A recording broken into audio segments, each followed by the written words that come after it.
স্বামী অদ্বৈতানন্দ। শ্রীযুক্ত গোপালচন্দ্র ঘোষ অধিক বয়সে ঠাকুরের নিকট আসেন। ত্যাগী ভক্তদের মধ্যে তিনি ছিলেন বয়োজ্যেষ্ঠ। এমনকি ঠাকুরের অপেক্ষাও তিনি কয়েক বৎসরের বড় ছিলেন। এই জন্য ওই নামীয় অপরের সহিত পার্থক্য রক্ষার জন্য ঠাকুর তাহাকে বুড়ো গোপাল বা মুরুব্বি আখ্যা দিয়েছিলেন। আর ভক্তমহলে তাহার নাম ছিল গোপাল দাদা বা গোপালদা। সন্ন্যাসের পর তাহার নাম হয় স্বামী অদ্বৈতানন্দ, কিন্তু সে নাম তত প্রচলিত ছিল না। ঠাকুরের নিকট আগমনের পূর্বে গোপালদার স্ত্রী বিয়োগ হয়। সেই দারুণ শোকে পতিত গোপালদা প্রথম জানিতে পারেন সংসার কত অনিত্য। সেই বৈরাগ্যের ফলে তাহার মন এক সংসারাতীত নিত্য সত্যের অন্বেষণে ফিরিতে লাগিল। ওই সময় তাহার বন্ধু সিঁথি নিবাসী শ্রীযুত মহেন্দ্র কবিরাজ দক্ষিণেশ্বরে যাতায়াত করিতেন। তিনি গোপালদাকে তদবস্থ দেখিয়া ঠাকুরের কথা শুনাইলেন। অতঃপর গোপাল বিশ্বাস সহ আইলা দেখিতে শান্তিদাতা রামকৃষ্ণে মহেন্দ্রের সাথে। কবিরাজ মহেন্দ্র পালের সহিত এই প্রথম দর্শনকালে কিন্তু গোপালদা স্বীয় শোকনাশ বিষয়ে আশার আলোক পাইলেন না। অতএব সেদিন ঠাকুরের ওপর তাহার বিশেষ শ্রদ্ধাও জন্মিল না। মনে করিলেন ইনি সাধারণ সাধুদেরই মতো একজন, কিন্তু বন্ধু ছাড়িলেন না। আর গোপালদার অশান্ত মনও এই হতাশাকে চরম বলিয়া গ্রহণ করিতে পারিল না। বন্ধুর যুক্তিগুলিও নেহাত অসার ছিল না। মহাপুরুষকে কি একদিনে চিনিতে পারা যায়? ভিতরের সন্ধান পাইতে হইলে ঘনিষ্ঠভাবে মিশিতে হয়। সুতরাং গোপালদা পুনর্বার বন্ধুসহ দক্ষিণেশ্বরে চলিলেন।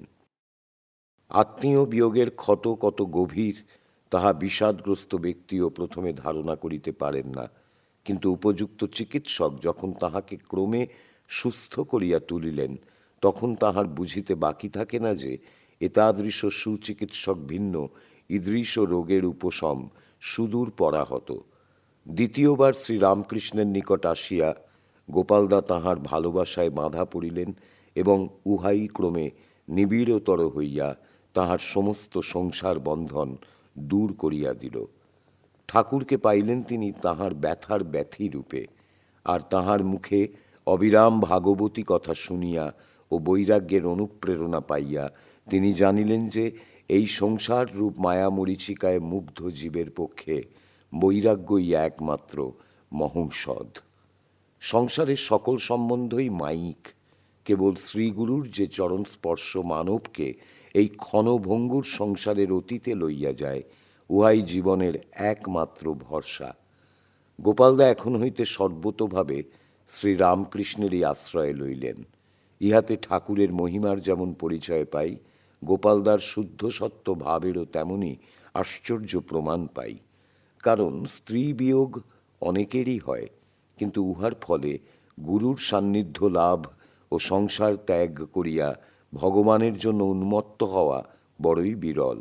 তবে ইহাও সত্য যে উপযুক্ত কালে বাহিরের পরিবেশ ও মানসিক অবস্থার সামঞ্জস্য না ঘটিলে তাদৃশ নবজীবন লাভ সম্ভব হয় না। গোপালদার জীবনে তাহাও ঘটিয়াছিল। গোপালদার পিতার নাম শ্রী গোবর্ধন ঘোষ। তাহারা জাতিতে সদ্গোপ এবং তাহাদের পৈতৃক ভিটা ২৪ পরগনা জেলার অন্তর্গত জগদ্দল গ্রামে। সম্ভবত ইংরাজির ১৮২৮-এর এক শুভ দিনে ওই গ্রামে গোপালদার জন্ম হয়। কিন্তু তিনি প্রায়শ কলকাতার উত্তরে সিঁথিতে বাস করিতেন এবং সিঁথির বেণীমাধব পালের চীনা বাজারে বুরুশ, ম্যাটিং, খড়রা, পাপোশ ইত্যাদির একটি দোকানে কাজ করিতেন। বেণীপাল ব্রাহ্ম ভক্ত হইলেও শরৎ ও বসন্তকালের উৎসবাদিতে মধ্যে মধ্যে শ্রীরামকৃষ্ণকে আপন ভবনে আমন্ত্রণ করিয়া আনিতেন। দক্ষিণেশ্বরে শ্রীরামকৃষ্ণ চরণে আত্মসমর্পণের পূর্বে এই বাটিতে গোপালদা একবার তাহার দর্শন পাইয়াছিলেন, কিন্তু উহা প্রাণের নিরীক্ষণ নহে, চক্ষের দর্শন অথবা ঔৎসুক্যের উদাস ঈক্ষণ মাত্র। উহা গোপালদার চিত্তে বৈরাগ্যের আকাঙ্ক্ষা জাগায় নাই বা ভগবান লাভের জন্য কোনো গভীর উদ্দীপনার সঞ্চার করে নাই। তবে তিনি সেই দিনই চিনিয়াছিলেন যে শ্রীরামকৃষ্ণ সত্য সত্যই ভগবৎ প্রেমিক। যাহা হোক, ঠাকুরের সহিত গোপালদার পরিচয় ক্রমে গভীর শ্রদ্ধা ভক্তিতে পরিণত হইল এবং উহা পরিপূর্ণাবস্থায় গোপালদাকে গৃহ হইতে টানিয়া আনিয়া লাটুর সহযোগে দক্ষিণেশ্বরে শ্রীরামকৃষ্ণের ও শ্রী শ্রী মায়ের সেবায় নিযুক্ত করিল। শ্রীপ্রভুর সহিত তাহার সে ঘনিষ্ঠ সম্পর্কের আংশিক বিবরণ সংগ্রহ করাও বর্তমানে অসম্ভব। বিচ্ছিন্নভাবে যতটুকু সংরক্ষিত হইয়াছে তাহা হইতেই উহার কিঞ্চিত আভাস পাওয়া যায় মাত্র। গোপালদার বিশেষ ইচ্ছে ছিল যে তিনি শ্রীরামকৃষ্ণের নিকট দীক্ষা লইবেন, কিন্তু ঠাকুর কখনো সাধারণ অর্থে গুরুগিরি করিতেন না বলিয়া গোপালদা একটা অভাব বোধ করিতেছিলেন। অথচ সকলের সম্মুখে এইরূপ অনুরোধ জানাইতেও পারিতেন না। তাই এক দ্বীপ্রহরে আহারের পূর্বে ঠাকুরকে একাকী বাগানে ভ্রমণরত দেখিয়া গোপালদা তাহার শ্রীচরণে মনের ইচ্ছা নিবেদন করিলেন। দূর হইতে লাটু লক্ষ্য করিলেন গোপালদা নতজানু হইয়া রহিয়াছেন এবং ঠাকুরের চরণ ধরিয়া খুব কাঁদিতেছেন। কিয়ৎক্ষণ পরে ঠাকুর তাহাকে হাত ধরিয়া তুলিলেন। তখনও গোপালদার চক্ষে জল। অতঃপর কি হইল লাটু জানেন না, কিন্তু ইহার পর হইতে প্রত্যহ সন্ধ্যার সময় গোপালদাকে বিষ্ণু মন্দিরে কীর্তন করিতে দেখা যাইত। ইহা সম্ভবত 1885 অব্দের কথা। আরেকদিন দুই সেবককে লইয়া ঠাকুর কৌতুক করিয়াছিলেন। ঠাকুর কথায় কথায় লাটুকে বলিলেন, এখানকার কথা মানতে হবে। সরল লাটু অমনি কহিলেন, এখানকার কথা তো আমি জানি না, আপনি আমাকে এখানকার কথা বুঝিয়ে দিন। অমনি ঠাকুর গোপালকে ডাকিয়া বলিলেন, ওগো গোপাল, শোনো লেটো কি বলে। বলে, এখানকার কথা বুঝিয়ে দিন। এখানকার কথা কি বোঝানো যায়? তুমিই বলো তো বাপু, এ কেমন আবদার? গোপালদা উত্তর দিলেন, আপনার তো জানা আছে, বলে দিন না। মধ্যস্থকে বিপক্ষে যোগ দিতে দেখিয়া ঠাকুর বলিয়া উঠিলেন, ওগো, তোমার এ কিরকম কথা? এখানকার কথা কি জানিয়ে দিতে আছে? মধ্যস্থ বলিলেন, এখানকার কথা শুনবার জন্যই তো আমরা সব এসেছি। আমাদের না বললে আমরা জানবো কেমন করে? হার মানিয়া ঠাকুর স্মিত হাস্যে বলিলেন, এখন নয়, এখন নয়, এখানকার কথা এখন নয়, সময় হলে একদিন তোমরা সব বুঝবে। কথামৃত পাঠে জানা যায় যে করুণানিধান ঠাকুর একদিন শতপ্রবৃত্ত হইয়াই গোপালদাকে কৃপা করিয়াছিলেন। সেদিন 1885 খ্রিস্টাব্দের 11 ডিসেম্বর কাশীপুরে প্রেমের ছড়াছড়ি নিরঞ্জন ও কালীপদকে ঠাকুর কৃপা করিলেন। পরে দুইটি ভক্ত মহিলাও কৃপা লাভ করিয়া প্রেমাশ্রু বিসর্জন করিতে করিতে চলিয়া গেলেন। ঠাকুর অতঃপর গোপালদাকে ডাকাইয়া আনিয়া কৃপা করিলেন। ঠাকুরের সেবা করিয়া ও উপদেশ শুনিয়া গোপালদা নিজেকে চরিতার্থ মনে করিলেও তাহার বৈরাগ্যপূর্ণ মন শতই সাধনার জন্য ব্যাকুল হইত। সেই প্রেরণায় তিনি কখনো কখনো নরেন্দ্রাদির সহিত কাশীপুর হইতে দক্ষিণেশ্বরে যাইয়া ধ্যান জপ ও তপশ্চর্যা করিতেন। দক্ষিণেশ্বরে থাকাকালে 1884 খ্রিস্টাব্দের 5ই এপ্রিল একবার তাহার মনে তীর্থ ভ্রমণের ইচ্ছা জাগিয়াছিল। ঠাকুর যখন তাহাকে জিজ্ঞাসা করিলেন, তোমার কি এখন ইচ্ছা তীর্থে যাওয়া? গোপালদা উত্তর দিলেন, আগে হ্যাঁ, একটু ঘুরে ঘেরে আসি। ঠাকুর তখন তাহাকে বুঝাইয়া দিলেন, যতক্ষণ বোধ যে ঈশ্বর সেথা সেথা ততক্ষণ অজ্ঞান, যখন হেথা হেথা তখনই জ্ঞান। তিনি আরও বলিলেন, যা চায় তা কাছেই, অথচ লোকে নানা স্থানে ঘোরে। সেইবারই গোপালদার তীর্থভ্রমণ হইয়াছিল কিনা জানা নাই, কিন্তু ইহা সত্য যে কাশীপুরে থাকাকালে 1886 সালে তিনি একবার তীর্থ দর্শনে গিয়াছিলেন। অতঃপর কলকাতায় সমবেত গঙ্গাসাগর যাত্রী সাধুদিগকে গেরুয়া বস্ত্র, রুদ্রাক্ষের মালা ও চন্দন দিতে চাহিলে ঠাকুর নির্দেশ দিলেন যে উহা ত্যাগী ভক্তদিগকে দান করিলেই উত্তম হইবে, কারণ ইহাদের অপেক্ষা উচ্চস্তরের সাধু আবার কোথায় পাওয়া যাইবে। গোপালদা ঠাকুরের কথায় সম্মত হইয়া দ্বাদশখানি গেরুয়া বস্ত্র ও সমসংখ্যক রুদ্রাক্ষের মালাদি ঠাকুরের হস্তে অর্পণ করিলে ঠাকুর উহা নরেন্দ্রাদি ভক্তদের মধ্যে বিতরণ করিলেন। রামকৃষ্ণ সংঘের উহা এক স্মরণীয় ঘটনা, কারণ ওই অনুষ্ঠানের মধ্যেই ভাবী ত্যাগী সংঘের অমোঘ বীজ নিহিত ছিল। সেই ত্যাগীদের নাম নরেন্দ্র, রাখাল, যোগীন্দ্র, বাবুরাম, নিরঞ্জন, তারক, শরৎ, শশী, গোপাল, কালী ও লাটু। উদ্বৃত্ত গেরুয়াখানি পরে গিরিশচন্দ্র গ্রহণ করিয়াছিলেন। গোপালদা নিজে খুব পরিষ্কার পরিচ্ছন্ন থাকিতেন এবং অপরের জিনিসপত্র পরিপাটি দেখিলে আনন্দ প্রকাশ করিতেন। শ্রীরামকৃষ্ণ ভগবদ্ভাবে বিভোর থাকিলেও ব্যবহারিক জীবনে তাহার প্রতি কার্যে সুশৃঙ্খলা লক্ষিত হইত। তাই তিনি গোপালদার সেবা পছন্দ করিতেন। গোপালদার সেবার দৃষ্টান্ত অতি অল্পই রক্ষিত হইয়াছে। তবে আমরা জানি যে কাশীপুরে ঠাকুরকে ঔষধ খাওয়াইবার ভার ছিল গোপালদার উপর, কিন্তু তখন দিবারাত্র একটানা পরিশ্রম চলিয়াছে। একদিন ঔষধ দিবার সময় অতীত হইয়া যাইতেছে দেখিয়া ঠাকুর হাত নাড়িয়া জিজ্ঞাসা করিলেন, সেই বুড়ো লোকটা কোথায়? গোপালদা ঘুমাইতেছেন শুনিয়া ঠাকুর খুব আনন্দ সহকারে অপর একজনকে বলিলেন, আহা, কত রাত জেগেছে, একটু ঘুমুক, তাকে আর জাগিও না, তুমি বরং ওষুধটা ঢেলে দাও। ঠাকুর জানিতেন সেই গুছানো বৃদ্ধ লোকটির এই অনুপস্থিতি স্বেচ্ছাকৃত নহে, প্রকৃতির বিধানে ক্লান্ত শরীরের ইহা অনিচ্ছাকৃত অপারগতা। শ্রী শ্রী মা গোপালদার সঙ্গে নিঃসংকোচে কথা বলিতেন। অতএব গোপালদা ডাক্তারের নিকট বিশেষ পথ্য প্রস্তুতের প্রণালী শিখিয়া উহা যথাসময়ে তাহাকে শিখাইয়া দিতেন। গোপালদা নিম জল দিয়া ঠাকুরের গলার ক্ষত পরিষ্কার করিয়া দিতেন। একদিন ঐরূপ করিতেছেন, এমন সময় ঠাকুর করিয়া উঠিলেন। ঠাকুরের কষ্ট দেখিয়া গোপালদার নিজেরও কষ্ট হইল এবং বলিলেন, থাক, আর ধোয়াবো না। ঠাকুর কিন্তু বলিলেন, না না না, তুমি ধুইয়ে দাও, এই দেখো আমার আর কোনো কষ্ট হচ্ছে না। এই বলিয়া তিনি দেহ হইতে নিজের মন উঠাইয়া লইলেন এবং ইহার পর মুখে কোনো শব্দ উঠিল না বা কোনো মুখ বিকৃতিও দেখা গেল না। স্বেচ্ছায় ধৃত বিগ্রহ অবতার পুরুষে কি না সম্ভবে। গৃহহীন ও আত্মীয় স্বজন হইতে বিচ্ছিন্ন গোপালদার অবলম্বন তখন একমাত্র শ্রীরামকৃষ্ণ ও তদীয় সেবক ও ভক্তবৃন্দ। তাহার সুখ দুঃখ সহানুভূতি তখন গুরু ভ্রাতাদেরই সহিত বিজড়িত এবং তাহার আবেদনস্থল শ্রী গুরুর পাদ ও পদ্ম। কাশীপুরে নরেন্দ্রনাথ একবার নির্বিকল্প সমাধিতে নিমগ্ন হইলে তাহার দেহে মৃতের লক্ষণ প্রকাশ পাইল। অমনি কিংকর্তব্য বিমূঢ় গোপালদা ব্যস্ত সমস্ত হইয়া ঠাকুরের নিকট ছুটিয়া গিয়া বলিলেন, নরেন মরে গেছে। ঠাকুর সমস্ত শুনিয়া বলিলেন, বেশ হয়েছে, এখন ওইভাবে কিছুক্ষণ থাক, আমায় সমাধির জন্য বড় জ্বালিয়েছিল। সেদিন নরেন্দ্রের বাহ্যজ্ঞান লাভের পরও দেহজ্ঞান ফিরিতে বিলম্ব হইয়াছিল।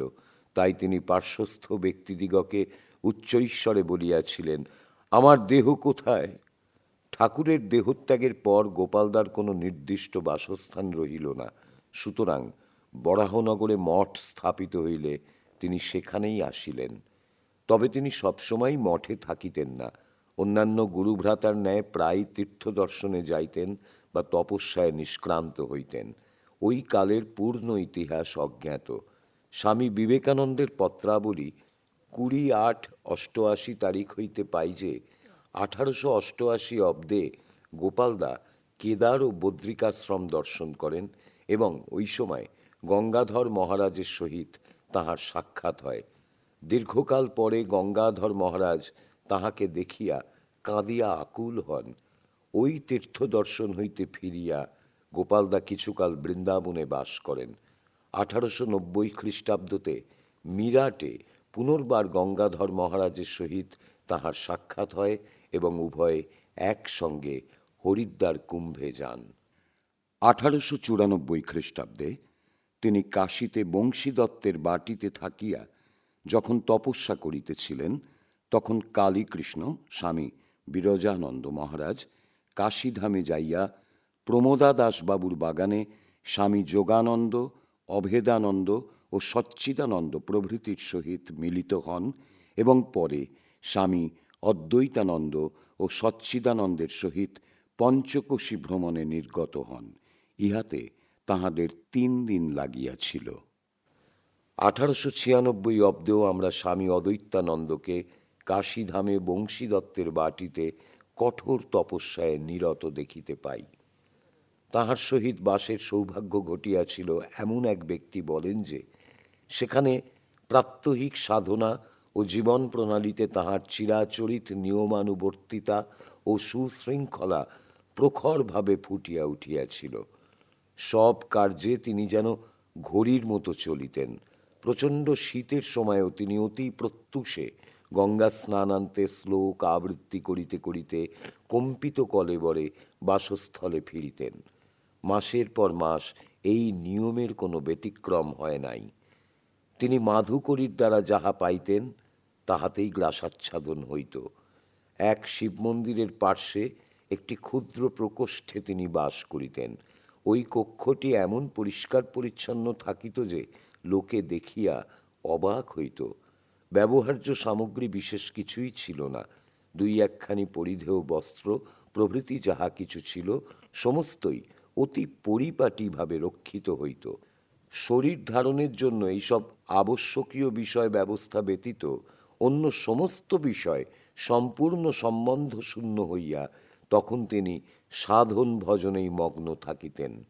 বস্তুত জীবনের একমাত্র কর্তব্য সাধনের অনুকূল হইবে বলিয়াই তাহার বাহ্যিক ব্যবহারে সর্বত্র তাদৃশ একটা নিখুঁত ভাব প্রকাশ পাইত। ইহারই এক সময় পায়ে কাঁটা ফুটিয়া তিনি বিশেষ কষ্ট ভোগ করিয়াছিলেন। শ্রীযুত প্রমোদা দাসবাবুকে লিখিত স্বামী শিবানন্দের 13/8/96 তারিখের পত্রে জানিতে পারা যায়, আমাদের বৃদ্ধ স্বামী যিনি বারাণসী পুরী সেবা করিতেছেন তাহার পায়ে একটি কণ্টক বিদ্ধ হইয়া বিশেষ কষ্ট পাইতেছেন। লিখিয়াছেন, 2 বার অস্ত্র করিতে হইয়াছে, উত্থান শক্তি রহিত হইয়াছে। আপনি অনুগ্রহ করিয়া তাহার সংবাদ লইবেন এবং কোনরূপ সাহায্য করিতে ত্রুটি করিবেন না। পত্রপাঠ মাত্রেই সংবাদ লইবেন। তিনি কুচবিহারের কালীবাড়ির পশ্চাৎভাগে বাবু সাগরচন্দ্র সুরের বাটিতে আছেন, বড়ই কষ্ট পাইতেছেন। যাহা হোক, সেবারে সকলের বিশেষ যত্নে গোপালদা শীঘ্রই সারিয়া উঠিয়া পুনর্বার কাশীধামেই তপস্যায় মগ্ন হইলেন। এদিকে স্বামী বিবেকানন্দ পাশ্চাত্য বিজয়ান্তে মঠে প্রত্যাবর্তন পূর্বক গুরু ভ্রাতাদিগের সাহায্যে শ্রীরামকৃষ্ণ সংঘকে সুপ্রতিষ্ঠিত করার কার্যে মনোনিবেশ করিলেন। স্বামী অদ্বৈতানন্দ যদিও সুদীর্ঘকাল কাশীতেই তপনিরত ছিলেন এবং তখনই ওই স্থান ত্যাগের কোনো সংকল্প পোষণ করিতেন না, তথাপি স্বামীজির সপ্রেম আহ্বানে অচিরে আলমবাজারের মঠে উপস্থিত হইলেন। স্বামীজির প্রতি তাহার আনুগত্য এতই প্রবল ছিল যে তিনি তাহার আদেশে বৃদ্ধ বয়সে লঘু কৌমুদী পড়িতে আরম্ভ করেন। তখন সবেমাত্র নূতন মঠ নির্মাণের জন্য বেলুড়ে গঙ্গা তীরে 1 খণ্ড ভূমি ক্রয় করা হইয়াছে। অতঃপর গৃহ নির্মাণাদি কার্যের তত্ত্বাবধানের সুবিধা হইবে মনে করিয়া 1898 প্রথম ভাগে মঠ আলমবাজার হইতে বেলুড়ে নীলাম্বর বাবুর বাগানে উঠাইয়া আনা হইলে তপস্বী বৃদ্ধ গোপালদার শেষ অক্লান্ত কর্মজীবন আরম্ভ হইল। নবসংগৃহীত ভূমিতে পূর্বে নৌকা ও জাহাজ সংস্কার হইত বলিয়া উহা তখন বড়ই বন্ধুর ছিল এবং গৃহ নির্মাণ করিয়া বাস করার অনুপযুক্ত ছিল। স্বামী অদ্বৈতানন্দের প্রথম কর্তব্য হইল শ্রমিকদের সাহায্যে ভূমি সমতল করা। তপস্বী সাধকগণ এরূপ কার্যে সাধারণত অনিচ্ছা প্রকাশ করেন এবং অপারগও হন। গোপালদা কিন্তু এই কর্মকে শ্রীরামকৃষ্ণের ভাব প্রচারের ভিত্তি ও তপস্যারূপে গ্রহণ করিয়াছিলেন। তাই ইহাতে তাহার একান্ত মনোনিবেশ দেখিয়াও আশ্চর্য বোধ হয় না। দ্বীপ্রহরে মঠে আহার করিতে গেলে যাতায়াতে অনেকটা সময় নষ্ট হয় দেখিয়া তিনি কার্যস্থলেই খাবার আনাইয়া খাইতেন। এইরূপে তাহার একনিষ্ঠ পরিশ্রমের সুদৃঢ় ভিত্তির ওপরই রামকৃষ্ণ সংঘের প্রথম স্থায়ী মঠ গড়িয়া উঠিয়াছিল। অবশেষে মঠের নূতন বাটির কার্য শেষ হইলে তিনি তাহাতেই বাস করিতে থাকিলেন। ওই সময় মঠের অভ্যন্তর অনেক কার্যের তত্ত্বাবধান তাহাকেই করিতে হইত। তবে তাহার প্রধান কর্মক্ষেত্র ছিল সবজি বাগান। মঠ নির্মিত হইলেও দৈনন্দিন অভাব তখন যথেষ্টই ছিল, সুতরাং খাদ্যোৎপাদনও একান্ত প্রয়োজন ছিল। এই সম্বন্ধে লাটু মহারাজ একসময় বলিয়াছিলেন, আরে বুড়ো গোপালদা না থাকলে মঠের ব্রহ্মচারীদের ভাতের ওপর তরকারি জুটত না। সবজি বাগান করতে বুড়ো গোপালদাকে কতই না খাটতে হয়েছে। শ্রী শ্রী মাও একবার গোপালদার এই আন্তরিকতার প্রশংসা করিয়াছিলেন। সেদিন কলকাতায় শ্রী শ্রী মাকে দেখিতে গিয়া গোপালদা কথা প্রসঙ্গে বলিলেন যে তাহার শরীর বাতগ্রস্ত হইলেও তিনি মঠের প্রয়োজন বোধে বাগানে খুব খাটেন। মঠের জমিতে যা কিছু হওয়া সম্ভব, ঢেঁড়স, বেগুন, কাঁচকলা সবই করিয়াছেন। অতএব তরকারি আর বড় একটা কিনিতে হয় না। অধিকন্তু শ্রী শ্রী মাকে মাঝে মাঝে কিছু কিছু পাঠাইয়াও দেন।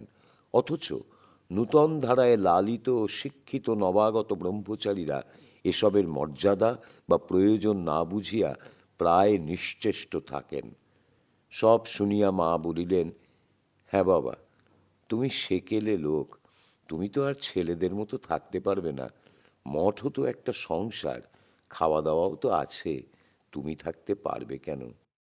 তাই দেখে থাকো। মঠের দৈনন্দিন কার্য পরিচালনার দায়িত্ব ওই সময় প্রধানত স্বামী প্রেমানন্দের ওপর ন্যস্ত ছিল। স্বামী অদ্বৈতানন্দ তাহাকে সর্বকার্যে যথাসম্ভব সাহায্য করিতেন এবং বাবুরাম মহারাজ অনুপস্থিত থাকিলে স্বহস্তে ঠাকুর পূজা করিতেন। পূজা তিনি অতি নিষ্ঠা সহকারেই করিতেন। একটি ঘটনায় তাহার মনোভাব সুন্দর ধরিতে পারা যায়। একদিন স্বামী ব্রহ্মানন্দ জনৈক পূজারীকে সাবধান করিয়া দিতেছিলেন, ঠাকুরের ভোগ নৈবেদ্যাদি খুব সাবধানে রেখো। শুনিয়াই গোপালদার ইহার সমর্থনে কহিলেন যে কাশীপুরে তিনি একদিন অনবধানতাবশত ঠাকুরের আহার্যের উপর দীর্ঘ নিঃশ্বাস ত্যাগ করিলে ঠাকুর আর উহা গ্রহণ করিতে পারেন নাই, সরাইয়া লইয়া যাইতে বলিয়াছিলেন।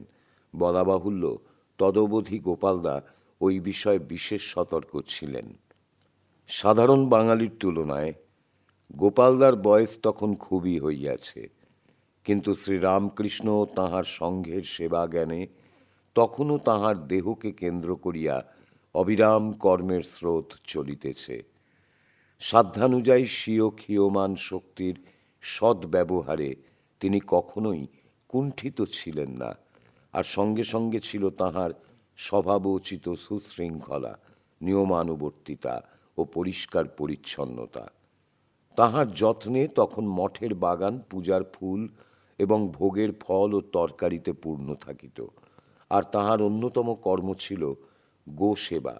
সেখানেও তাহার অনিন্দনীয় পরিপাট্য আত্মপ্রকাশ করিত। নবাগত ব্রহ্মচারীদিগকে তখন গোপালদার সহিত এই সকল কাজ করিতে হইত, কিন্তু আধুনিক স্কুল কলেজ হইতে সদ্য আগত এবং এই প্রকার কাজে ও পরিপাটিতে অনভ্যস্ত নবাগতরা তাহার সহিত সমতালে চলিতে পারিত না। ফলে গোপালদা সাতিশয় বিরক্ত হইতেন এবং সময় সময় ভর্ৎসনা করিতেন। কিন্তু একদিন ঠাকুর তাহাকে দেখাইয়া দিলেন সর্বভূতে তিনিই বিদ্যমান। এই অনুভূতির পরে তাহার ওই স্বভাবের পরিবর্তন হইল। তিনি বলিলেন, সর্বভূতে তিনিই বিরাজমান, কাকে নিন্দা করি আর কারই বা সমালোচনা করি? ঠাকুরের সংসার আর ইহারা ঠাকুরেরই সন্তান। এই মনোভাব লইয়াই তিনি বাকি কয়টা দিন কাটাইয়া গিয়াছিলেন। ইহারই মধ্যে আবার রসিকতারও অভাব ছিল না। একসময় গোপালদা সবজি বাগান ও অপর একজন সাধু ফুল বাগান দেখিতেন। ফুল বাগানে সব ব্রহ্মচারীরা কাজ করিতেছে, তরকারি বাগানের ব্যবস্থা হইতেছে না দেখিয়া গোপালদা বলিলেন, আহা, নূতন ছেলেদের অত খাটাতে নেই, ফুল বাগানের মাটি বড় শক্ত। ওরে ছেলেরা, তোরা এখানে এসে কাজ কর, এই মাটি নরম, উপস্থিত সকলেই জানিতেন যে বস্তুত সবজি বাগানের কাজ অনেক অধিক শ্রমসাধ্য। সুতরাং এরূপ মন্তব্যে হাস্যেরই উদ্রেক হইল। প্রাচীনভাবে ভাবিত বুড়ো মানুষ গোপালদার চায়ের সম্বন্ধে অদ্ভুত বিরুদ্ধ ধারণা ছিল। তিনি চা পান করিতেন না এবং অপরকেও পান করিতে নিষেধ করিতেন। ইহা লইয়া অনেক ক্ষেত্রে বেশ রসিকতা জমিয়া উঠিত। গোপালদা একবার একজনকে বলিলেন, ওরে চা খাসনি, খাসনি, রক্ত হেগে মরবি। সম্বোধিত ব্যক্তি প্রত্যুত্তরে বলিলেন, গোপালদা, যত ফোঁটা চা তত ফোঁটা রক্ত। গোপালদাও তখন ব্যঙ্গচ্ছলে বলিলেন, খুব খা, খুব খা। অমনি হাসির রোল পড়িয়া গেল। বয়স তাহার বেশি ছিল, সেই জন্য জনসাধারণের কল্যাণার্থে অনুষ্ঠিত সমস্যাবহুল সেবাদি কার্যে তিনি যোগ দিতেন না। ফলত বাহ্যিক দৃষ্টিতে তাহার জীবন ঘটনাবহুল ছিল না, কিন্তু যতদিন দেহে প্রাণ ছিল ততদিন তাহার চিত্তে ঠাকুরের আদর্শে জীবন পরিচালিত করিবার এক আকুল প্রচেষ্টা ছিল।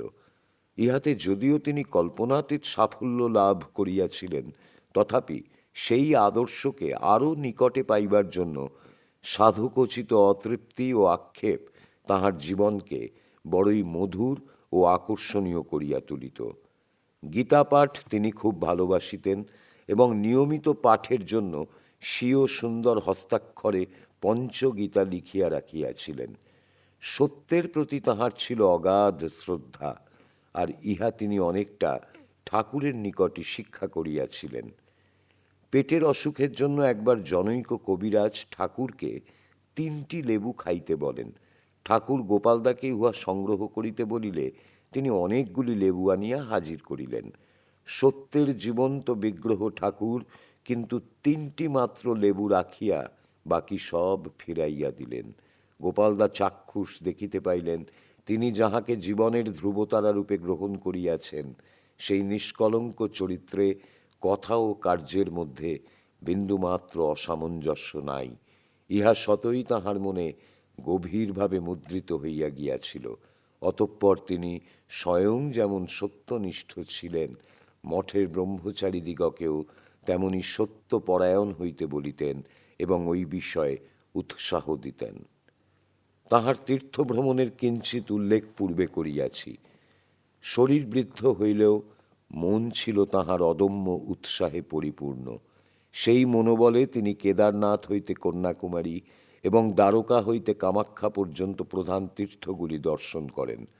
1890 খ্রিস্টাব্দের মার্চ মাসে তিনি শ্রী শ্রী মাকে লইয়া গয়াধামে যান। 1890 থেকে 91 এর শীতকালে তিনি হরিদ্বারে কুম্ভোপলক্ষে উপস্থিত ছিলেন।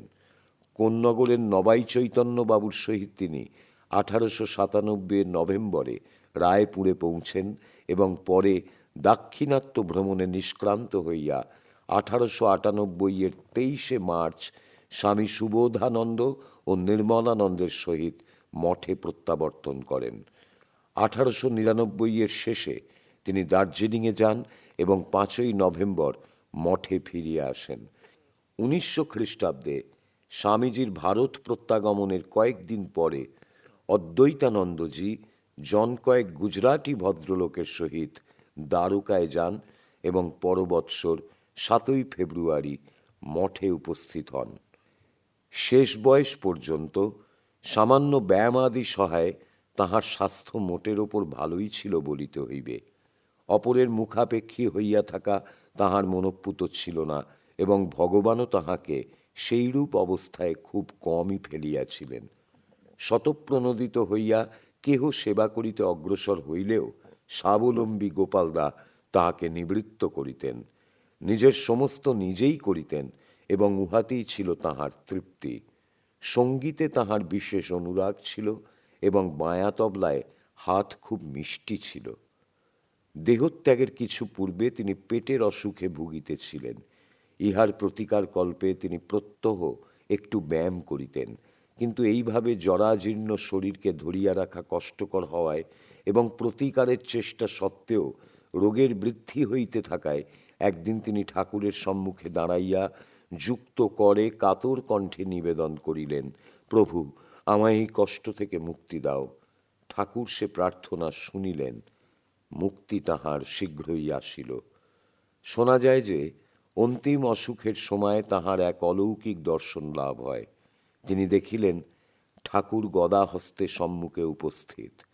গদা দেখিয়া আশ্চর্যান্বিত গোপালদা ঠাকুরকে ইহার কারণ জিজ্ঞাসা করিলে তিনি বলিলেন, আমি এবারে গদাধর রূপে আবির্ভূত। ঠাকুরের আগমনে সর্বপ্রকার বিবাদ বিচ্ছেদ দূরীকৃত হইবে। ঠাকুর কি গদাধর মূর্তিতে সেদিন এই ইঙ্গিতই করিয়াছিলেন? মনে রাখিতে হইবে ঠাকুরের পিতৃদত্ত নাম ছিল গদাধর।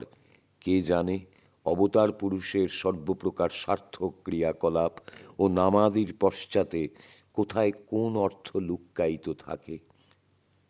অবশেষে শেষের দিন আগত।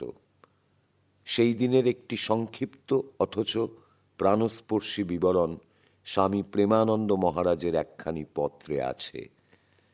1909 সালের 28শে ডিসেম্বর মঙ্গলবার বেলা 4:30 সময় গোপাল দাদা স্বধামে গমন করেছেন। সামান্য জ্বর হয়েছিল মাত্র। কেহ ঠাওরাইতে পারে নাই যে এত শীঘ্র তিনি দেহ রক্ষা করিবেন। শেষ সময়ের মুখকান্তি অতি সুন্দর। শ্রী শ্রী প্রভুর ভক্তের লীলাই এক আশ্চর্য। সে সময় মতি ডাক্তার উপস্থিত ছিল। লেবু দুধ খেলেন, মতিবাবুকে নমস্কার করে হাসিতে হাসিতে দেহত্যাগ। 81 বৎসর বয়সে ইহলোক পরিত্যাগ করিয়া স্বামী অদ্বৈতানন্দ মহারাজ বাঞ্ছিত ধামে চলিয়া গেলেন, কিন্তু পশ্চাতে রাখিয়া গেলেন পরবর্তী সন্ন্যাসী সংঘের জন্য একখানি অনুকরণীয় আদর্শ জীবন।